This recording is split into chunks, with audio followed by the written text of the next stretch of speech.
Bueno, bienvenidos sean todos a otro episodio de Santos y Herejes. Espero que todos estén muy bien los que nos escuchan hoy. Y hoy tenemos el privilegio una vez más de que está con nosotros el doctor Pablo, eh, el doctor Pablo Andiñac, ¿verdad, doctor? Así se pronuncia, Andiñac. Exactamente, sí. Andiñac, sí, Sí, siempre me sí. confundo con cómo se Es un pronuncia. apellido Bueno, extraño, sí. Es sí. catalán, sí. Sí. El doctor Pablo es argentino, es teólogo y biblista especializado en Biblia hebrea. Sus estudios de grado y doctorado los cursó en el ICEDET, Instituto Superior de Estudios Evangélicos Teológicos. Sus estudios de posgrado en la Universidad Hebrea de Jerusalén y en el Life School of Theology en la Universidad de Denver. Catedrático en la Pontificia Universidad Católica Argentina, profesor de Antiguo Testamento en la UNSAT, en la UNSTA, profesor visitante del Seminario Rabínico Latinoamericano y es el director de la maestría de teología de la Universidad UCEL de Rosario. Es parte del Centro de Estudios de Historia del Antiguo Oriente, dirigido por Juan Manuel Tevez. Es ministro ordenado y pastor de la Iglesia Metodista en Argentina. Y nada, que en un resumen bien, una Suficiente, carrera suficiente. académica muy, muy, Exagerado. muy interesante, ¿verdad? Bueno, doctor Pablo, Gracias, gracias. muchas gracias por estar de nuevo con nosotros. Es un Ahora, gusto. nuestra última conversación abrió, como yo digo, una caja de Pandora de diferentes temas por donde uno Sí. pudiese seguir explorando. Y quizás uno de los que más me interesaría que nosotros habláramos el día de hoy es Génesis del 1 al 11. Y quizá la gente se preguntará por qué, o sea, qué tiene de especial esta sección de Génesis comparado con todo el libro de Génesis. Eh, Aquí van temas sobre la composición de la Torá, Ujú, cuándo se compuso, quién la ujú. compuso, qué género literario, porque si se fija, o sea, a partir del 12 que uno empieza a contar la historia de Abraham, uno puede decir a ciencia cierta, esto es género literario, pero del 1 al 11 como que no es tan fácil decir, esto es historia, esto es mitología, qué es lo que nos están contando. Entonces, para comenzar, hablemos de esta sección desde el punto de vista de composición. Yo tengo una posición personal sobre esa, pero me interesaría saber qué piensa usted sobre eso. Sabemos, vamos a Sí, alegrar a todo el mundo acá. Digamos, en el hipotético caso, sí, que hay un origen mosaico sobre la Torá. El hipotético caso. sí. Definitivamente es bastante notable que aquí hay mucho elemento babilónico en Ujú. Génesis 1 al 11. Eh, y me parece muy difícil creer que Moisés andaba en el desierto con un montón de tablas cuneiformes, con todas estas Sí, claro. historias como la de Gilgamesh, como la de Numa Elish, como lo de los Anunnaki, que son las historias que parece que está respondiendo. Eh, pero me parece que esto lo escribieron cuando estaban exiliados ya Sí. en Eh, Babilonia y como respuesta a la crisis teológica que estaban teniendo, tuvieron que escribir esto. Esa es mi eh, postura. No sé qué piensa usted sobre la sí. composición de él. No, sí. A ver, es complejo, ¿no es cierto? Claro. Todo el proceso de redacción del Pentateuco, en general, el resto de la Biblia también, pero aquí tenemos nuestra propia preocupación. Es un proceso complejo. Es muy probable que, bien dijiste, del 1 al 11 hay un género literario, del 12 en adelante es otro. En Ujú. el 12, le recuerdo a quien nos escucha, comienza la historia de Abraham. Entonces, del 1 al 11 ya vamos historia de la creación. A veces, cuando la gente dice, la historia de la creación en la Biblia, piensa en los 6 días de la creación más el descanso de Dios, y después piensa en el jardín del Edén, Adán y Eva. Pero en realidad, es cierto, comienza con el capítulo 1, la creación, pero termina en el 11, porque es todo un complejo literario de creación. ¿Y por qué decimos eso? Porque el género que está allí es un género básicamente, diríamos, donde lo simbólico es lo más importante de Ujú. todo. El lenguaje simbólico está presente allí. Es un lenguaje mítico. A veces hay que aprender que la palabra mito en el lenguaje vulgar significa algo que es mentira, que es falso, o que todo el mundo cree, digamos. pero en el lenguaje técnico, teológico, bíblico, los mitos son un género. ¿Y en qué consiste ese género? Bueno, si lo describimos vamos a ver que coincide justamente con esos 11 capítulos. El género mito tiene una primera característica, es que habla de los orígenes. O sea, cuando se habla de los orígenes de algo, ¿no? Cómo se inició el mundo, cómo se inició el universo, cómo se inició la cultura, los idiomas, la música, la industria, el manejo de los metales, el origen, ¿no? O sea, cómo se formó la familia, etcétera. Bueno, el lenguaje de los orígenes es el lenguaje de los mitos. Los mitos cuentan los orígenes de las cosas. Segundo característica de los mitos es que no tienen un tiempo real como el que nosotros usamos. En los mitos el tiempo pueden ser cientos de años, ¿no? Nosotros medimos el tiempo por horas, por días, por meses y por años, pero en los mitos no hay un tiempo. La expresión es ile tempore, es decir, un tiempo primordial, donde las cosas suceden en el espacio del tiempo que no se mide con el reloj, vamos a decirlo así. Y vamos a ver que el relato de 1 a 11 es así. Lo otro, similar a eso, es la geografía. En los mitos las geografías son geografías simbólicas. A veces hay datos que dicen, bueno, esto ocurrió en tal lado, en tal otro, pero siempre puesto en un contexto muy, donde no hay mucha precisión. A los mitos no les interesa la precisión, no es un libro de geografía. Y lo último que queremos señalar, hay otras cosas, pero lo otro que queremos señalar es que en los mitos, hablando ahora de los mitos en general, de todas las religiones, los actores, los personajes, pueden ser personas, pero los actores son los dioses. Las religiones politeístas son los dioses. En el relato bíblico es Dios, el único creador. Pero Dios actúa, ¿no es cierto?, en los mitos. Entonces, del 1 al 11 tenemos un relato de la creación. Y fíjate que tenemos 4 momentos esenciales en esos 11 capítulos. Lo voy a resumir. Cada uno de estos llevaría mucho tiempo. Pero el primer momento es el relato de la creación del universo. En el principio en que lo dio los cielos y la tierra. Primer momento. El segundo momento tenemos el jardín del Edén con Adán y Eva. Tercer momento tenemos el hermano que asesina al hermano, Caín y Abel, el origen del crimen y de la violencia. Y un cuarto momento lo tenemos con la violencia, ya es colectiva, que se genera entre hombres y, dice, los hijos de los hombres con las hijas de las mujeres, los hijos de los dioses con los hijos de las mujeres, y viene el tema del diluvio. Y después hay un último momento, en realidad son 4 porque el primero yo conté la creación, pero ese no es un momento, el momento comienza con Adán y Eva, que es el de la Torre de Babel, ¿no? Un pueblo que quiere construir la torre. Entonces, esos 4 momentos son creación.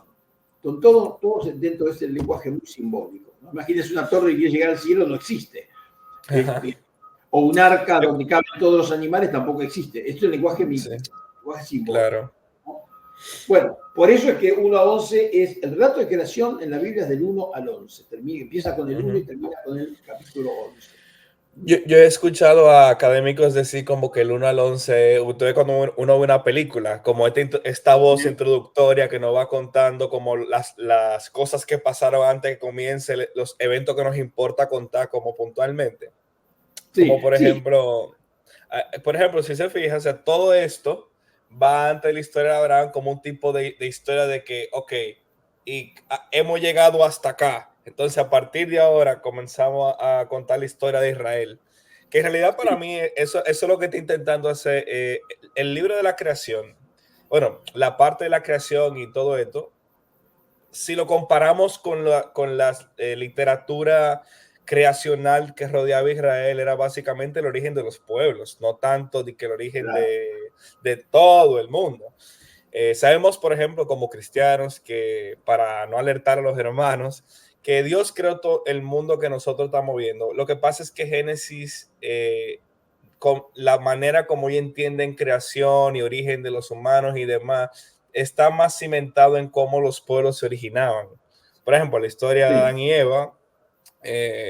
Aquí quizás me estoy adelantando un poco a lo que se usa en el género narrativo de que, por ejemplo, uno ve que Adán y Eva lo pone en el jardín del Edén, como a Israel lo Sí, pone en el jardín del Edén. Les dan las reglas de no pueden comer del árbol. A Israel le ponen la vida y la muerte, a Moisés. El día que Adán peca, lo sacan del Edén. Cuando Israel peca, dice Dios, los voy a exiliar. Entonces, como, no sé si se ve el paralelismo, como que cuando sí, un israelita en el exilio hubiese leído la historia de Adán y Eva y hubiese dicho, esos somos nosotros. claro.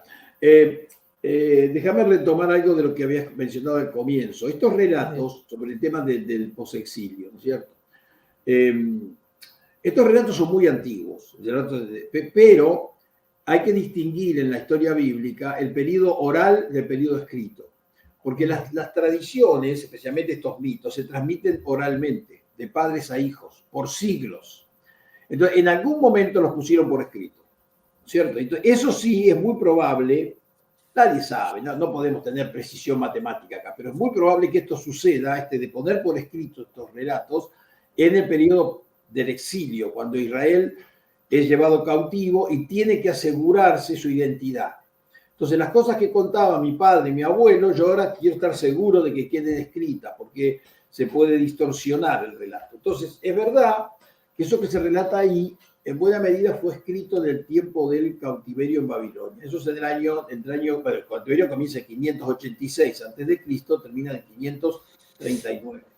Ahora, que se pongan por escrito ahí no quiere decir que sean de esa época. Muchas de estas cosas vienen de antes, como tradición oral, o como fragmentos, relatos escritos pero fragmentarios, ¿cierto? Entonces, en buena medida, algunas cosas uno las lee y dice, esto hay que leerlo del contexto de un pueblo que está cautivo. Por ejemplo, el relato de la Torre de Babel.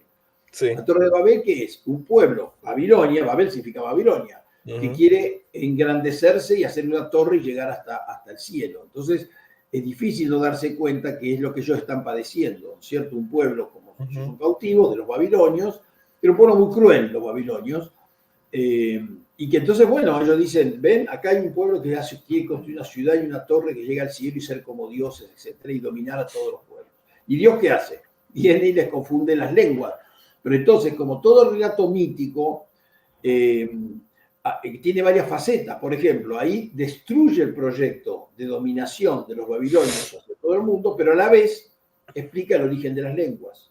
O sea, ¿por qué esto de que yo hablo una lengua, pero camino 2 horas y en el otro lado ya no entiendo lo que dicen, porque hablan otra lengua, ¿no es cierto? Que sucedía en esa época esas cosas. Entonces ellos dicen, bueno, acá hay un origen, tengo que explicar. Entonces el origen de los idiomas está en el relato de la Torre de Babel. Pero la Torre de Babel no es solo el relato del origen de los idiomas, como a veces lo reducimos a eso. No, es más que eso. Es el Dios que dice, no quiero que un pueblo domine a todos los pueblos.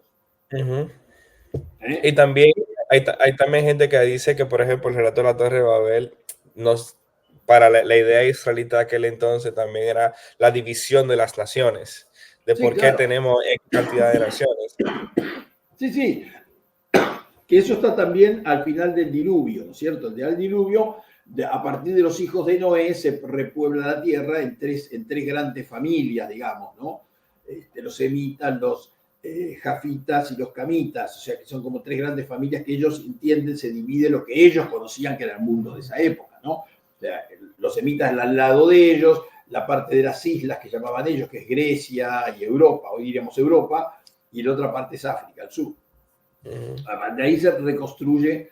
Bueno, pero todo eso, ¿ves? Es el origen de, y por eso está puesto en ese lenguaje tan particular, que es el lenguaje de los mitos, donde las personas viven 900 años, la gente no vive 900, nunca vivió 900 años, pero en los relatos de así simbólicos pueden vivir 900 años, 800 años, pueden construir torres hasta que lleguen hasta el cielo, o pueden sentarse a hablar con una serpiente, porque las serpientes no hablan, pero nunca hablan, pero esa serpiente habla. ¿Por qué? Porque en ese género puede hablar la serpiente, ¿no? Ahora, todos esos relatos son muy populares, aún la gente no creyente sabe, uno dice, Adán y Eva saben de qué se trata, aunque jamás en su vida pisaron una iglesia ni leyeron la Biblia, pero hay muchas cosas que tenemos que releerlas. Porque nosotros tenemos una especie de comprensión cultural, ¿no es cierto? Decimos la manzana, famosa manzana del pecado, pero no hay ninguna manzana en el relato bíblico. Pero la gente dice, uno le pone una manzana con una mordida y uno enseguida piensa, el pecado. ¿Y de dónde sale eso? De la Biblia. No sale de la Biblia. En la Biblia no hay manzanas. Nunca se menciona una manzana. Entonces, hay cuestiones culturales con el relato de la creación que mucha gente repite sin saber. Y a veces gente de la iglesia también.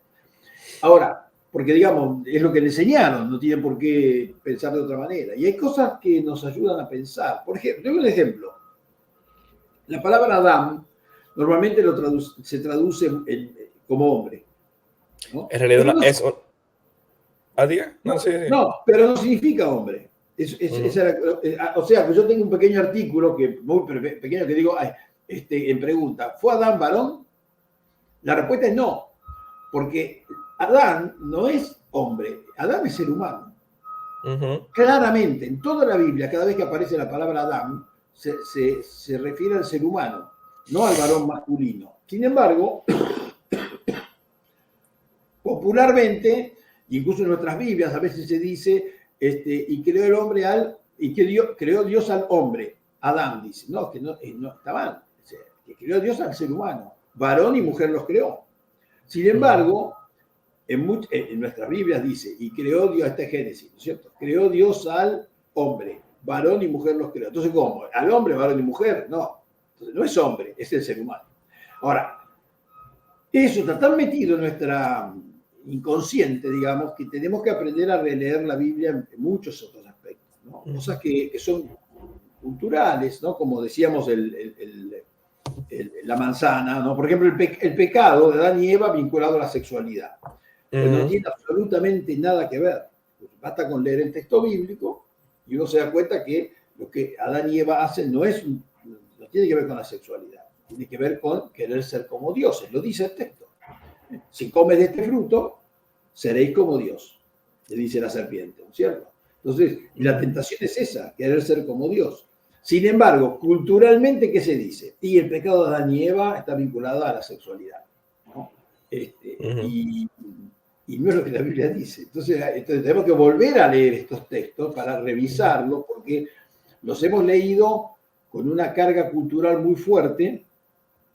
También, a veces incluso hay hasta ministerios en Estados Unidos que se basan en probar la veracidad científica de Génesis del 1 al 11, lo cual para mí es como... Claro. O sea, en Estados Unidos hay un parque incluso que ellos construyeron de que como si hubiese visto el arca de Noé. Sí. Y yo a veces me quedo como que lo primero es que hay que primero definir si Noé es un personaje histórico o es simplemente un personaje mitológico, lo cual, por ejemplo, para mí no está mal tener esa discusión porque el género te permite tú decir eso. Lo segundo es, digamos que esa persona existió, ¿él hubiese tenido la tecnología para hacer esta monstruosidad? No, claro. Y tercero, ¿usted de verdad cree que todos los animales y todas las diferencias, por ejemplo, la cantidad de razas de perros que existen, entraron de 2 en 2 allá adentro? Sí, claro. Y con esto no estoy atacando lo que en el mundo evangélico conocemos como lo de la inerrancia bíblica y que la Biblia no tiene errores. Lo que pasa es que ese género literal no está apuntando a hechos históricos tal cuales, está respondiendo a ideas mitológicas que estaban bien diseminadas en el Antiguo Oriente. Israel está contando esa historia a través de sus lentes teológicos. Por ejemplo, para entender el diluvio, hay que estar familiarizado con, por ejemplo, la épica de Gilgamesh. Y creo que también la épica de Atrahasis, creo que también hablan de un diluvio. Por supuesto. O sea, sí. hay que leerlo en ese contexto y nos daremos cuenta que Israel lo que está haciendo es respondiendo a ese mito a través de los ojos de su teología. Ahora mismo no puedo meter la comparación exacta de punto por punto en qué difieren, pero el mero hecho de que tuve tanta similitud, tú te das cuenta que es en esta conversación que Israel está, no haciéndonos preguntas de dónde serían los lobos que viven en la Antártida, ni los elefantes que viven en la África. Claro, claro. No, es correcto. Además, digamos, una lectura literalista distorsiona el texto. y pierde sentido. Es como que el mensaje de Dios se empobrece si hago una lectura literalista, ¿no? O sea, si yo digo, bueno, el arca fue así, es un dato histórico, sí, no, que queda empobrecido, no puede haber un arca tan grande que tenga tantos animales y que la tecnología para hacerla y la comida para que coman los animales, ¿no? Que poner comida para todos los... Pero ¿y digo, dónde van no, a ser sucesos? Claro, entonces lo que uno dice es, bueno, obviamente es un relato simbólico. Y los que lo quieran literalmente que lo hagan, pero la verdad que es una pena porque pierden mucho de la profundidad del mensaje. Porque ¿cuál es el mensaje del arca de Noé? Bueno, uno puede interpretar, pero lo que está queriendo decir es, la humanidad no respondió al proyecto de Dios, por eso hay violencia en la tierra, y Dios dice, me arrepiento de haber hecho esta gente, pero como suele suceder en la Biblia, Dios se arrepiente, pero no destruye al pecador, sino que le da otra oportunidad. Entonces, bueno, en este relato, esa otra oportunidad está simbólicamente expresada en Dios inunda la tierra para que muera toda esta maldad que había, pero rescata una familia de la cual se va a reconstruir la humanidad y además se va a rescatar los animales. Pero digo, pero hay que leerlo simbólicamente, porque Dios no va a tener, ¿qué sentido tiene que Dios haya asesinado a toda la gente que viva, menos la familia de Noé? No tiene ningún sentido.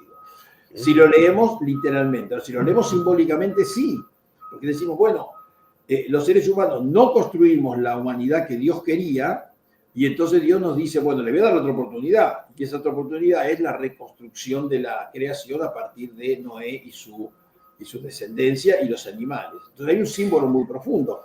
Porque digo, cuidado, porque hoy nosotros seguimos haciendo lo mismo que motivó que Dios hiciera la inundación. Claro, porque estamos destruyendo el mundo. Y tenemos violencia en todos lados. La violencia de guerra, pero violencia de la pobreza, violencia de la opresión de unos pueblos sobre otros. Las cosas denunciadas allí hoy suceden, con lo cual no mereceríamos un diluvio si fuera porque Dios no es misericordioso. Entonces, a veces la lectura literal piensa que esto es una cosa del pasado y en realidad es una cosa del presente. Nosotros seguimos hoy generando violencias tan graves o más graves que aquellas, porque hoy ya somos más conscientes, ¿no es cierto?, del mal Hoy que hacemos. hoy nos hemos evolucionado, somos mejores ahora en hacer lo malo que en aquellos Bueno, años. en aquel entonces Dios podía decidir destruir la creación. Hoy la podemos decidir nosotros. Si nosotros tiráramos todas esas bombas que están acumuladas atómicas, ya no es Dios, no somos nosotros los que destruimos la creación. Tenía que empezar de nuevo, no sé, de las bacterias, empezar a desarrollarse la vida, las que sobrevivan. Quiero decir, el relato es un relato simbólico, ¿cierto? Y tiene mucha riqueza cuando lo leemos simbólicamente. Cuando lo leemos literalmente pierde riqueza ahí el texto, ¿no? Sí, y ahí, por ejemplo, en el caso, y aquí quiero conectarlo con Génesis 1, el relato de Noé, el diluvio, es un proceso de descreación y nueva creación. Por ejemplo, Sí, para los antiguos, la mayoría de los relatos creacionales están involucrados con agua, porque para ellos el agua significa como el estado, o sea, como el elemento el cual a partir de eso que se empieza a crear las cosas. sí, Y claro.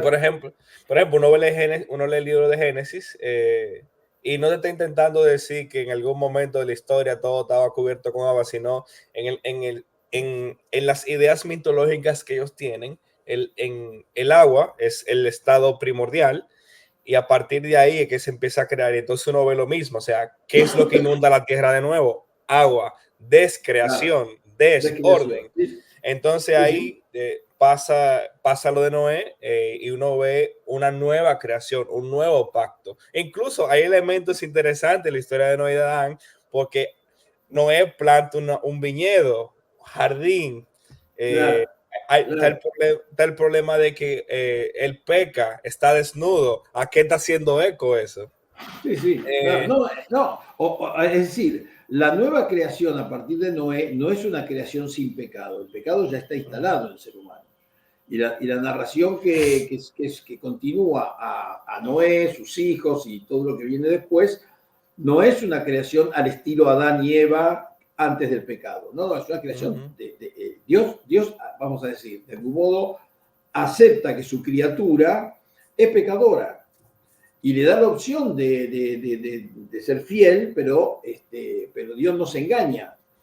No es que vuelve a crear un Adán y Eva en Noé. No, Noé es pecador y sus hijos Ujú. también. Y de ahí en más, uno podría decir que la vida en el relato bíblico ya se desarrolla, que empieza con Abraham, como hoy la conocemos. En el relato de Abraham ya la geografía es la geografía real, el tiempo es el tiempo real, la gente vive lo que vive la gente, Ujú.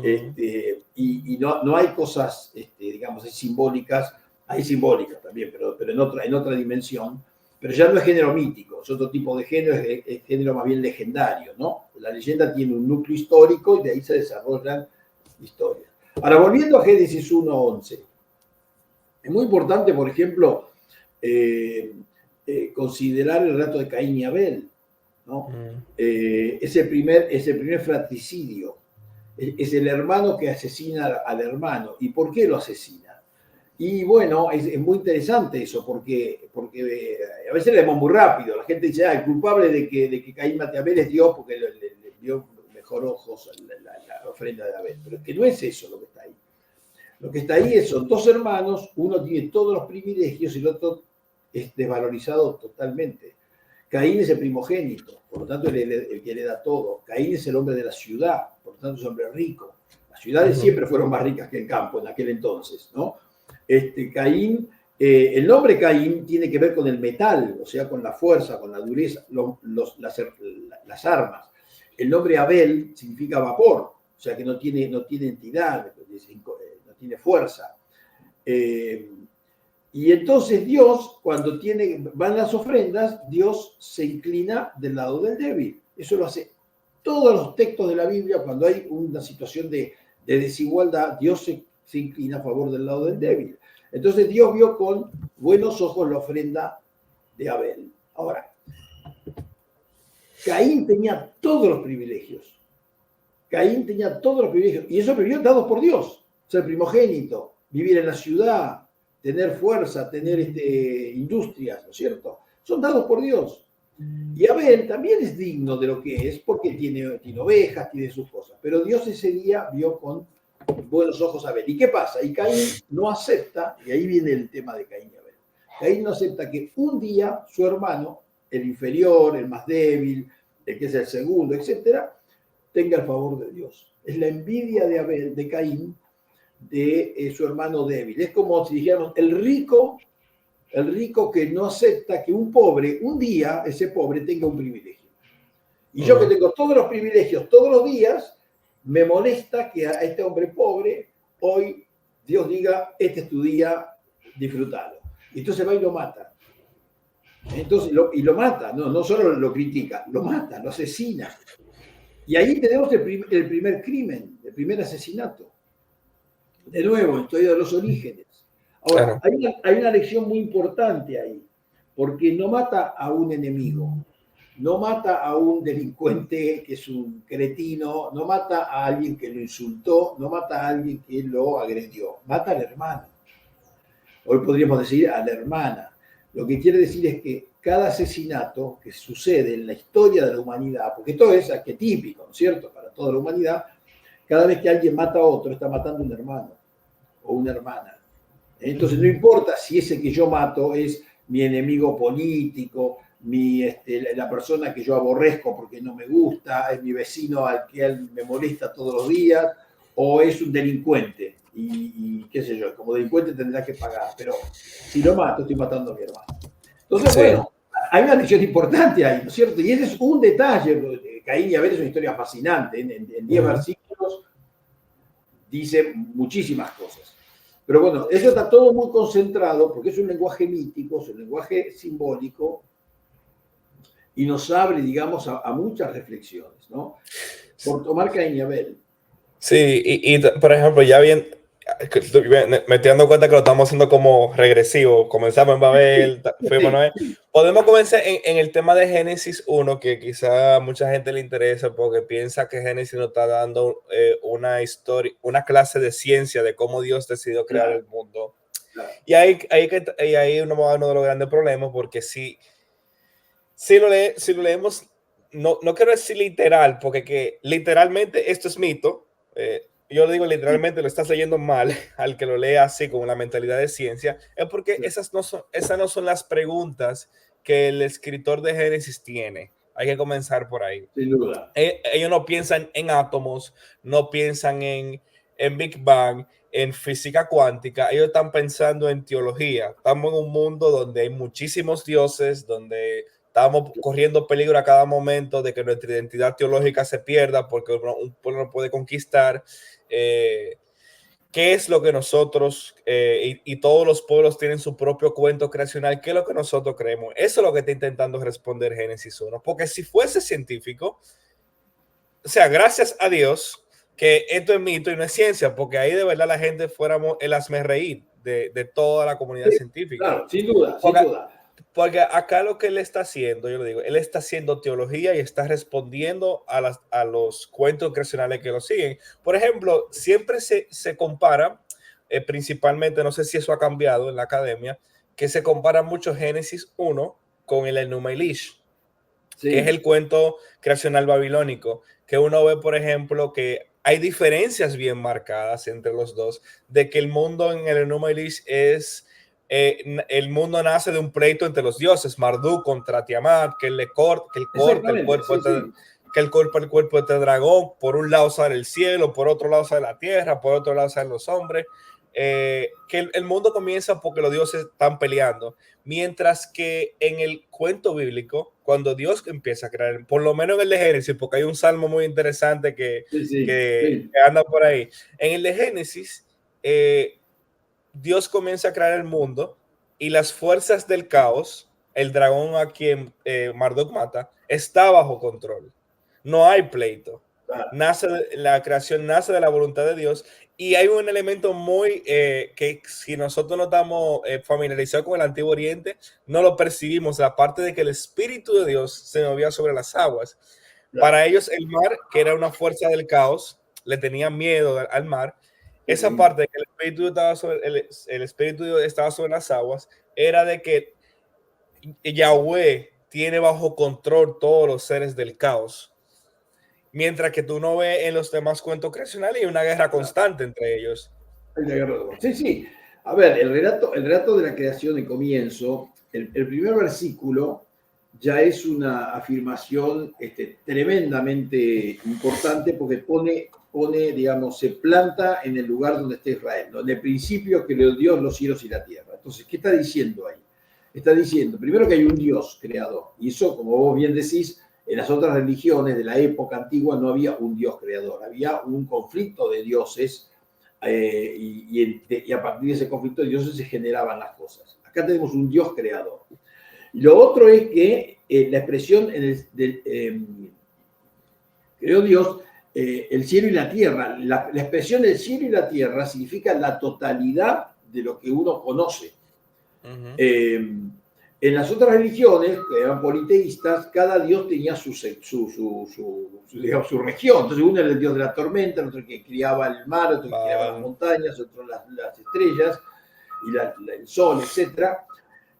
Acá es un dios que crea el cielo y la tierra. Y el cielo y la tierra engloba todo. O sea, no hay nada que quede afuera. Es como decir, todo lo que conocemos y todo lo que no conocemos fue creado por Dios.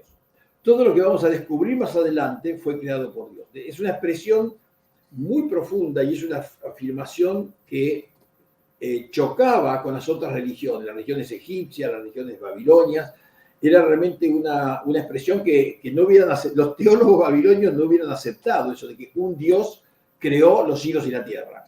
No, el cielo lo creó uno, la tierra lo creó otro, las montañas lo creó otro, y después se peleaban entre ellos. Es otra cosa. Es totalmente otra afirmación, ¿no? Y a partir de ahí empieza día por día la creación. Obviamente no son días de 24 horas, eso es una cuestión simbólica, ¿no?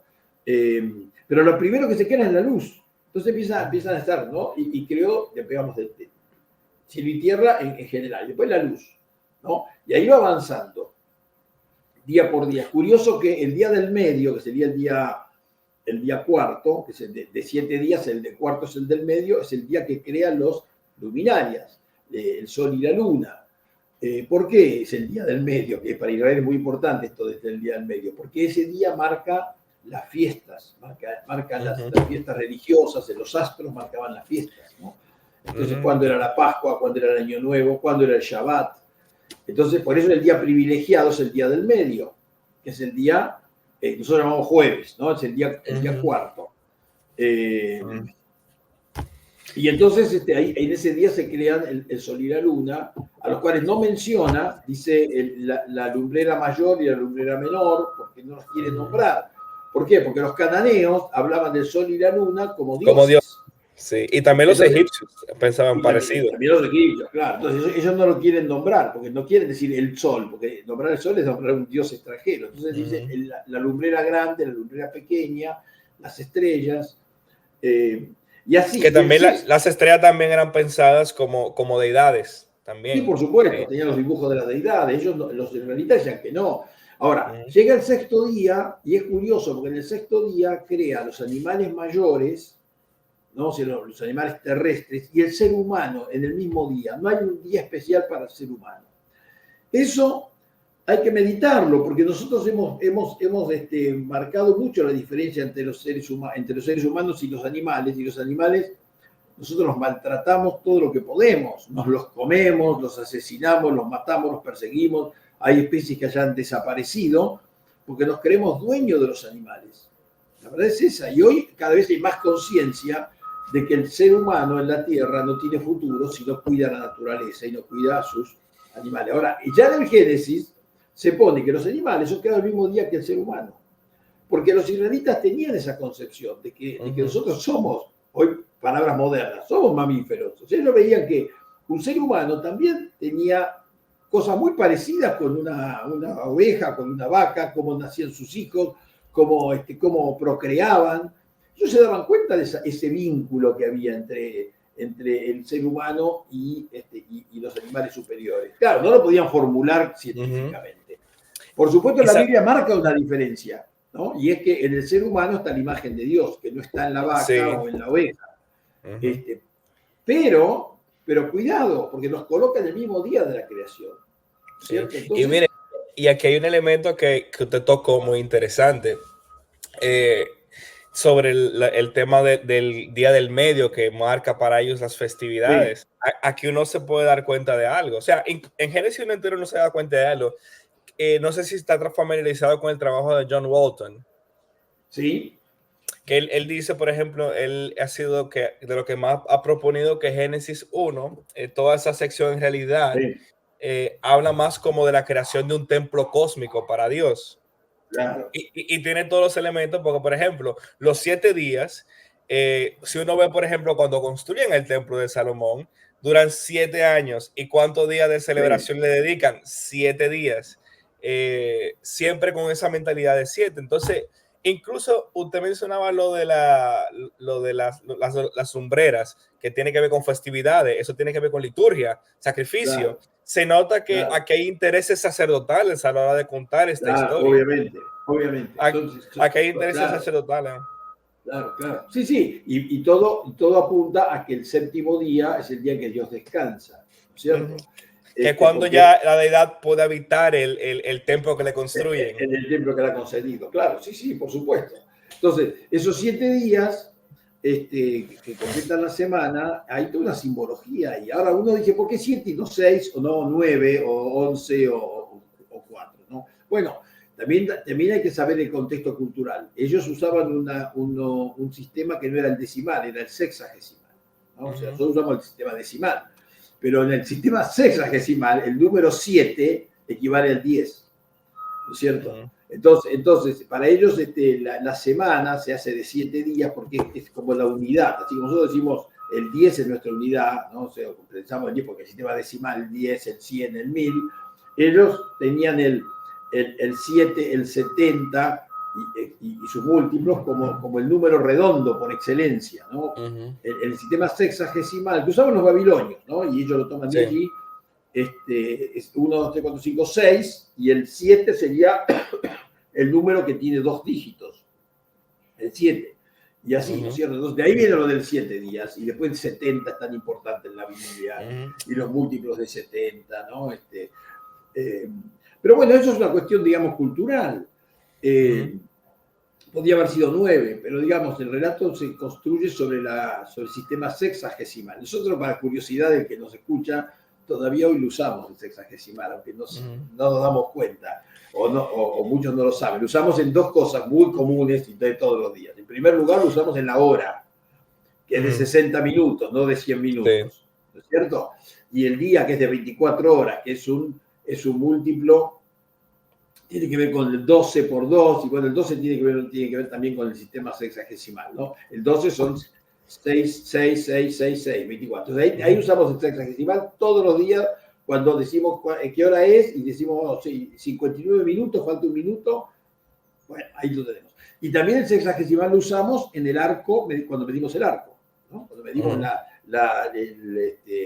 los ángulos, ¿no? Y el sistema de la rosa de los vientos, digamos que 360 grados, ¿no? Ahí usamos el sexagesimal. O sea, quiero decir, es un sistema que usaban los babilonios, hoy lo seguimos usando. Sí. En los grados del círculo y en el sistema horario. Sí. Pero bueno, y también tocaba el tema de la imagen de Dios, y es muy bueno e interesante. Porque ahí. No, sí, debe. No, yo iba a decir que el tema cuando, claro, otra pregunta que la gente se hace, ¿no? Lo creó Dios, ¿qué es la imagen de Dios? Imagen y semejanza, ¿no? Entonces, hay mucha especulación sobre eso. Yo tengo mi propia interpretación. Yo creo que hay que sacar la respuesta del propio texto, ¿no? Del propio texto de Génesis 1. ¿Cuál es la imagen que nos da Génesis 1 de Dios? Y es la de un Dios creador. Es la de un Dios que actúa, que se mueve, que hace cosas y que crea. Entonces yo creo que cuando dicen los creó a imagen y semejanza de Dios, quiere decir que al ser humano los crea como personas que son creadoras a su vez. ¿Creadoras de qué? De cultura, de creadores de idiomas, creadores de arte, creadores de familias, creadores de seres humanos, porque nos reproducimos. Yo creo que la imagen, cuando uno dice la imagen de Dios puesta en el ser humano, es esa condición de un Dios que es creador, que es activo, ¿no? Siempre está la expresión un poco humorística, decir, bueno, de los que critican un poco a la fe, ¿no? Dicen, bueno, Dios trabajó 6 días, el 7º día se echó a dormir, a descansar, y todavía está durmiendo, ¿no? Y no se despertó. Entonces y Dios está durmiendo y bueno, y no se entera. Pero no es así. La imagen de Dios que da la Biblia no era de Dios que se echó a dormir y no se despertó. Sigue durmiendo la siesta, ¿no? Es un Dios activo. Sí, sigue creando. Y sigue creando. Entonces, yo creo que la imagen de Dios es eso. Ahora, hay muchas cosas que se pueden decir. ¿Cierto? Bueno, yo también tengo una personal y voy a ver qué le parece. Carmen Imes, que es profesora en Talbot, en Biola, ella escribió un libro que se llama Siendo la imagen de Dios, donde ella dice que el lenguaje de imagen en el Antiguo Oriente está más familiarizado, como se hablaba de ídolos, de las estatuillas que se ponían en los templos de los dioses. Y que los revolucionarios del cuento creacional israelita era que los hombres eran la representación de Dios en la tierra. Para la creación eran los hombres, que él no necesitaba una estatua puesta en un templo. Por ejemplo, uno ve los templos, el templo de Dagón, por ejemplo, en la Biblia, que uno ve que en el lugar santísimo está esta mega estatua. En el templo de Israel, incluso en el tabernáculo, en el lugar más santo, no existía eso.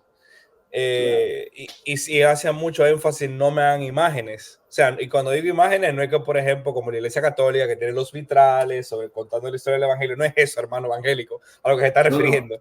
Se está refiriendo a la construcción de ídolos, de estatuas dedicadas a una deidad. Y Carmen Imes argumenta que en el caso de Israel, es lo que le estaba diciendo, ustedes los humanos son quienes tienen el Espíritu de Dios dentro. Ustedes son los representantes de Dios en la tierra, ustedes no necesitan ídolos. Eso es lo que ella argumenta. A ver, yo también coincido con eso en el sentido de suma, porque ¿qué pasa? Para las religiones egipcias o babilonias, los seres humanos no tenían ninguna vinculación con la divinidad. El único que tenía relación con la divinidad era el rey, el emperador. Ese era Dios, o era el representante de Dios. Los seres humanos eran esclavos de ellos. Entonces no se les ocurría pensar de ninguna manera que en un esclavo o en una persona común podía tener algo que ver con la divinidad. Y la Biblia dice, cada ser humano, el esclavo, el rico, el rey, el profeta, el trabajador, ¿cierto?, el extranjero, tiene la imagen de Dios adentro. Entonces, eso es una dignificación de la vida humana que ninguna religión tenía. O sea, era impensable para un faraón que un esclavo, pero no solo un esclavo, una persona común podía tener la imagen de Dios. La imagen de Dios era él era la imagen de Dios. Y la religión israelita dice, no, todo ser humano, incluso, pues yo insisto, incluso el extranjero, incluso el egipcio, incluso la persona que es un esclavo, tiene la imagen de Dios. Por lo tanto, esa vida merece ser respetada. ¿Cierto? Sí. Por eso que en la Biblia está la protección del pobre, la viuda, el extranjero, etc. Y incluso hay leyes sobre los esclavos. La esclavitud es un espanto, pero digamos, para la época beneficiosas para los esclavos, porque tenían la imagen de Dios. O sea que, claro, decirlo de otra manera, cada vez que se asesina o se mata o se lastima a otra persona, se está lastimando la imagen de Dios. Claro. ¿No? Que hay en esa persona. Entonces, bueno, entonces hay una concepción totalmente distinta del ser humano en el relato bíblico cuando dice a imagen y semejanza de Dios los creó. A todos. ¿No? Y mire, profesor, cómo uno se pierde del grueso del mensaje que Génesis está intentando decir cuando no entendemos el género literario con el que estamos lidiando, ¿verdad? Sí. Y sí, claro. Ahora, vos imaginate que cuando decimos imagen de Dios los creó, y hoy pensamos en lo que hacemos los seres humanos hoy con nuestros hermanos y hermanas, porque los que estamos aquí somos bastante afortunados, ¿no es cierto? Yo tengo una casa acá, tengo un techo, voy a almorzar dentro de un rato y va a haber comida en mi mesa, y supongo que la tuya también. Pero hay millones de personas que no lo tienen, y eso es producto de la acción humana. Entonces, ¿qué estamos haciendo con la imagen de Dios que hay en millones de personas que hoy no pueden vivir dignamente? Y no es porque sean unos tontos, es simplemente porque hemos creado un mundo con unas diferencias tremendas. Entonces, yo tengo que preguntar a los otros por qué hicimos eso, ¿no es cierto? Y estamos ignorando la imagen de Dios que hay en esa persona. Estamos desconociendo. Yo a veces digo, mira, una vez prediqué sobre la parábola del buen samaritano, muy rápidamente. ¿Cuál es la diferencia entre el buen samaritano y los otros? ¿Que otros eran mala gente y el buen samaritano era una buena persona? No es esa la diferencia. La diferencia es que el buen samaritano es el que vio la imagen de Dios que estaba en esa persona caída. Vio el rostro de Jesús o el rostro de Dios que Dios puso en esa persona caída. Entonces, por eso tuvo compasión de él. Eso es lo que distingue al samaritano de los otros. Y que los otros pasaron de largo y dijo, no, acá está la imagen de Dios en el piso, caído, lastimado, ¿cierto?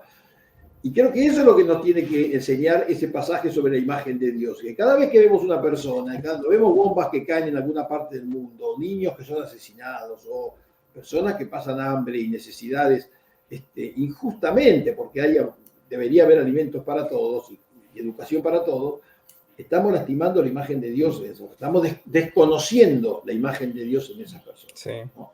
Bueno, no hay que ir muy lejos. Eso no es que pasa en la otra parte del mundo. Pasa a 15 minutos o a media hora de nuestra casa muchas veces, ¿no es cierto? Sí. Nada más hay que caminar un día a la plaza de la ciudad y uno verá cómo los humanos estamos violando la imagen de Dios. Sí, claro. Y entonces después pensamos que la imagen de Dios empezamos a hacer filosofía, ¿no? Sobre si la imagen de Dios significa qué sé yo, qué cosas raras, sobre los espíritus. Sí. Y ocurre que tiene que ver... Mire, ¿no? Incluso ahí, por ejemplo, yo difiero un poquito con como ciertos padres de la iglesia y ciertos teólogos de la iglesia manejaron el tema del Imago Dei, es porque como no entendían el contexto, o sea, ya para el tiempo de ellos se había perdido el contexto del Antiguo Oriente, no se llevaron del cosa, Totalmente. Ese Imago Dei terminó siendo un concepto filosófico cuando en realidad es una expresión de dignificación de todo ser humano.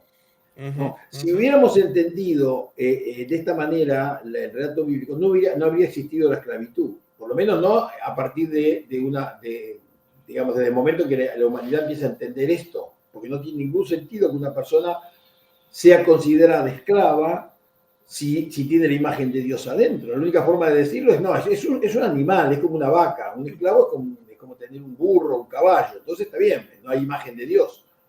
Pero, a ver, hubo filósofos que lo decían, ¿eh? Sí. Es bueno saberlo eso. Nosotros tuvimos en América Latina, ahí al comienzo del siglo XIX, un sacerdote que era filósofo, bueno, que entre se llama de Estrada, bueno, es un filósofo de América Latina, que decía que los esclavos eran seres humanos, pero no personas. Porque ¿En serio? claro, porque él distinguía, sí, él distinguía entre ser humano y persona. El ser humano es el ser humano, pero la persona es aquel que tiene derechos. Esos esclavos no tenían derechos. Entonces, era un objeto, como yo tengo una casa o tengo una mesa y le puedo vender la mesa, puedo tener un esclavo y lo puedo vender, ¿no? Ujú, ujú. Te voy a dar el dato, ahora se me olvidó el nombre, pero Sí. y hay un libro que escribió el tipo, fue muy famoso a comienzos del siglo XIX, ¿no? Y se enseñaba en las universidades. Ay, Dios Este, mío. el Bueno, concepto de que el ser humano no, que el esclavo es ser humano, pero no persona, ¿no? sí, sí. Entonces, bueno, y a ver, si hubiéramos entendido que el esclavo tiene la imagen de Dios adentro, es imposible esclavizar a alguien. Y así Claro. podríamos multiplicar reflexiones a partir de la imagen y semejanza que Dios De pone Dios. en el ser humano. No solo lo hace Sí. creador, lo hace digno de respeto, lo hace digno de derechos. Eh, bueno, así, ¿no? Sí. Uno pudiera hablar y hablar. Bueno, doctor Pablo, ya van a ser las 12 para usted. Sí, porque Eh, yo sí, tengo sí, actividades. La claro. verdad es que fue un poquito desordenada la conversación, pero trabajamos los temas de la creación. Yo creo que hay mucho más para decir. Claro que sí, claro que sí. O sea, antes de irnos, yo le dejaría a la audiencia como ciertos pensamientos sobre Génesis 1 al 11 que lo comparen con los cuentos babilónicos. Y Sí, fíjense, claro. en un personaje en específico, no vamos a entrar en eso, pero está interesante. Fíjense en Gilgamesh y Sí, fíjense en Nimrod. Fíjense en esos dos y comparen a claro. ver Sí, si buscan en la web pueden encontrar esos textos. Están la epopeya de Gilgamesh está en internet, de modo que la sí, pueden leer fácilmente y van a encontrar cosas muy interesantes. sí. Bueno, yo te Pero agradezco nada, mucho, Rafa. Yo te agradezco mucho la posibilidad de conversar y bueno, prometemos otra más adelante. ¿Eh? claro que sí. Ya lo saben, ya escucharon al pastor Pablo, él vuelve. Pastor Pablo, muchísimas gracias por estar con nosotros el día de hoy. Lo dejo porque sé que tiene más actividades. Muchísimas Sí, sí, gracias. sí. Esto ha sido todo por hoy. Gracias por habernos sintonizado. Dios les bendiga. Un placer, bendiciones para ustedes. ¿Eh? Chao, chao. Sí.